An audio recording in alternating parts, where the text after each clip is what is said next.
आप सभी का इस वीडियो में स्वागत है। आज इस वीडियो में हम समलंब, समद्विबाहु समलंब तथा इनकी विशेषताओं को समझेंगे। अब तक ज्यामिति में हम बहुभुज तथा उसके प्रकार, चतुर्भुज तथा चतुर्भुज के कोण योग गुणधर्म के बारे में जान चुके हैं। क्या आप इन आकृतियों को पहचान सकते हैं?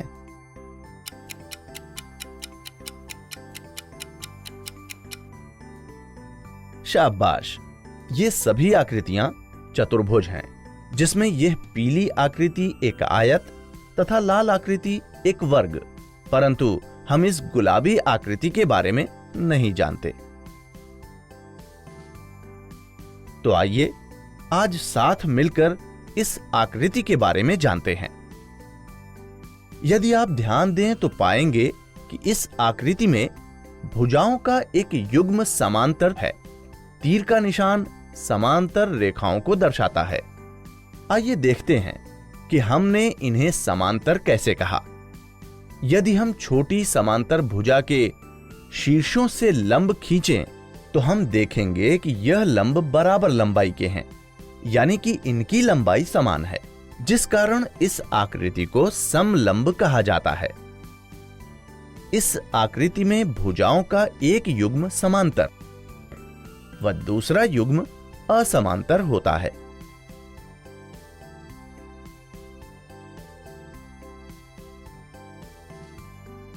क्या अब आप इन आकृतियों में से समलंब की पहचान कर सकते हैं?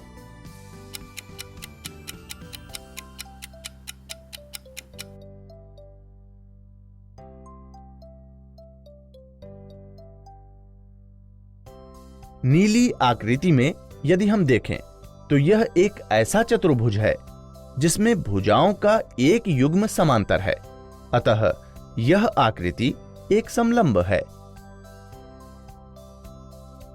आइए अब इस भूरी आकृति पर चर्चा करते हैं। इसमें हम देखते हैं कि भुजाओं का कोई भी युग्म समांतर नहीं है, इसलिए यह समलंब नहीं होगा।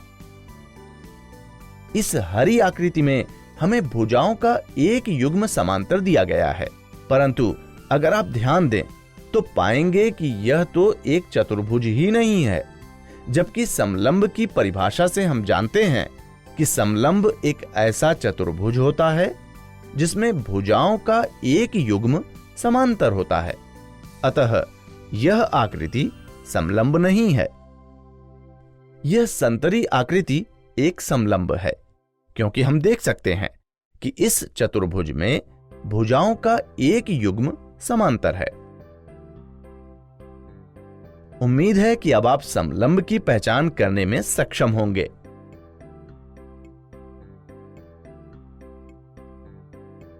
आइए अब हम समलंब के गुणधर्मों पर चर्चा करते हैं। जैसा कि हम समलंब की परिभाषा से जानते हैं कि समलंब की भुजाओं का एक युग्म हमेशा समांतर होगा, जो कि इसका पहला गुण है। हम पिछली वीडियो से जानते हैं कि एक चतुर्भुज के चारों अभ्यंतर कोणों के मापों का योग 360 डिग्री होता है, और क्योंकि समलंब भी एक चतुर्भुज है तो एक समलंब के चारों अभ्यंतर कोणों के मापों का योग भी 360 डिग्री होगा। इसी प्रकार समलंब के चारों बाह्य कोणों के मापों का योग भी हमेशा 360 डिग्री होगा। समलंब का एक महत्वपूर्ण गुण यह भी है कि किसी समलंब के असमांतर भुजाओं के युग्म में किसी भुजा पर बनने वाले आसन्न कोण का योग 180 डिग्री होता है। आइए अब एक विशेष समलंब के बारे में जानते हैं। यदि किसी समलंब की असमांतर भुजाएं बराबर लंबाई की हों तो ऐसे समलंब को हम समद्विबाहु समलंब कहते हैं। समद्विबाहु समलंब की एक प्रमुख विशेषता यह है कि समद्विबाहु समलंब में समांतर भुजाओं के युग्म में किसी भुजा पर बनने वाले आसन्न कोण हमेशा सर्वांगसम होते हैं। अतः इस समलंब में हम कह सकते हैं कि कोण 1 कोण 2 के बराबर होगा तथा कोण 3 कोण 4 के बराबर होगा। आज इस वीडियो में हमने सीखा समलंब का अर्थ, समलंब आकृतियों की पहचान करना, समलंब के गुण, समद्विबाहु समलंब की परिभाषा तथा उसकी विशेषताएं। अगली वीडियो में हम इन पर आधारित कुछ उदाहरण देखेंगे।